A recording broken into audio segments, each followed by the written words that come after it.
Hi everyone. தொழுகையிலே ஒரு இளைஞன் உயிரிழந்த சோகமான சம்பவம், சோகம் என்பதை விட மிக பெரும் அதிர்ஷ்டமான சம்பவம் இலங்கையில் இன்று அதிகாலை 1 மணி அளவிலே இடம்பெற்றுள்ளது.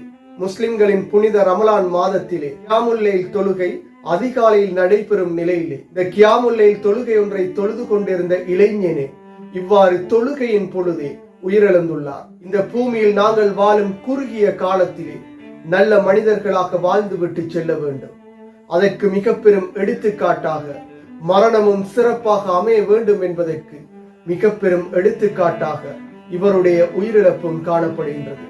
இது தொடர்பாக பார்ப்பதற்கு முன்னர் தனியொருமை யூடியூப் சேனலை சப்ஸ்கிரைப் செய்யாதவர்கள் சப்ஸ்கிரைப் செய்து உங்கள் ஆதரவை வழங்குங்கள்.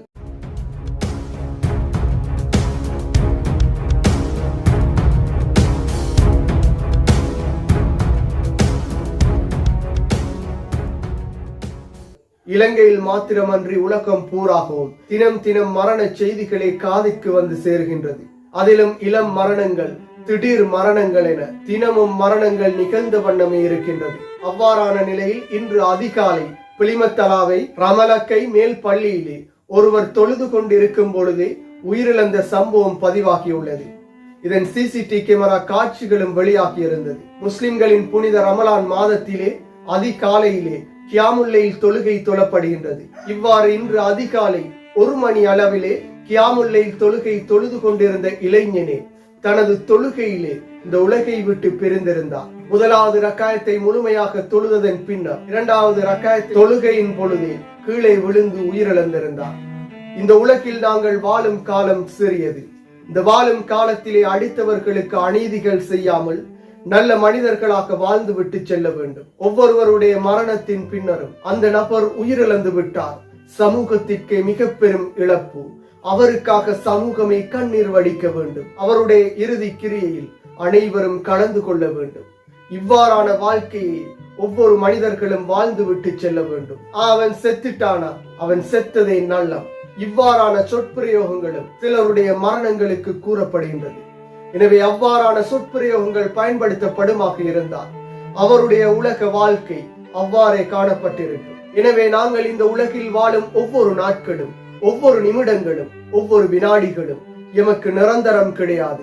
இந்த நிமிடம் நன்றாக இருந்த மனிதர் அடுத்த நொடி பொழுதிலே உயிரிழந்திருப்பார். அதிகமானவர்கள் திடீர் மரணங்களின் பொழுது கூறுவார்கள், இப்போதுதான் பார்த்தேன், என்னோடு அழகாக பேசினார், இந்த வழியிலே சென்றார், நேற்று கூட சிரித்து பேசினார், நேற்று கூட இந்த நிகழ்விலே கலந்து கொண்டார். இந்த வார்த்தை பிரயோகங்களை மரணங்களின் பொழுது, திடீர் மரணங்களின் பொழுது கூறுவோம்.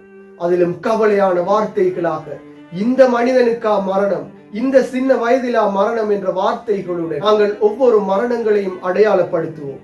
இவ்வாறு ஒவ்வொரு பிரதேசங்களிலும் சமூகத்திற்கான மிக பெரும் இழப்பாக பல மரணங்கள் ஏற்படுகின்றது. அந்த வகையில் எமது மரணங்களும் கேவலமான மரணங்களாக அமைந்து விடாமல் இறைவனுக்கு பொருத்தமான நல்ல மரணங்களாக அமைய வேண்டும். அதிலும் இறைவனுக்காக நிறைவேற்றப்படும் தொழுகையிலே எமது இறுதி முடிவுகள் எழுதப்படுவது ஒரு சிலருக்கு கிடைக்கும் பாக்கியமாகவே காணப்படுகின்றது. அந்த பாக்கியம் இந்த இளைஞனுக்கும் கிடைத்துள்ளது. இவருடைய மரணம் சோகம் என்பதை விட மிக பெரும் பாக்கியம் என்றே கூற வேண்டும். இந்த ரமலான் மாதத்தில் மாத்திரம் பள்ளிக்கு சென்றவர், நோன்பு பிடித்தவர், தொழுகையிலே ஈடுபட்டவர் என பலரும் அடுத்த நொடிகளை சந்திக்காமல், நோன்பை பிடித்தவர் நோன்பு திறப்பதற்கு இல்லாமல், தொழுகையிலே ஈடுபட்டவர் தொழுகையை முடிக்காத நிலையில், பள்ளிக்கு சென்றவர் மீண்டும் வீட்டிற்கு திரும்பாத நிலையில் மரணங்களை, தமது இறுதி முடிவுகளை சந்தித்துள்ளனர். இவர்களுக்கு கிடைத்தது மிக பெரும் பாக்கியமாகவே காணப்படுகின்றது. இந்த ரமலானிலே தொழுகையிலே ஈடுபட்டு கொண்டிருந்த இந்த இளைஞனை இறைவன் பொருந்திக் கொள்வானாக. ஒவ்வொருவருடைய மரணங்களும் இதே போன்று சிறப்பாக அமைய வேண்டும். வாழும் வாழ்க்கை அர்த்தமுள்ளதாக அமைய வேண்டும். தவறுகளில் இருந்தும் அடுத்தவர்களுக்கு செய்யும் அநியாயங்களில் இருந்தும் முழுமையாக தவிர்ந்து கொண்டும் நல்ல மனிதர்களாக வாழ வேண்டும். மீண்டும் ஒரு வீடியோ பதிவில் சந்திக்கும் வரை தனியொருமை யூடியூப் சேனலை சப்ஸ்கிரைப் செய்யாதவர்கள் சப்ஸ்கிரைப் செய்து உங்கள் ஆதரவை வழங்குங்கள்.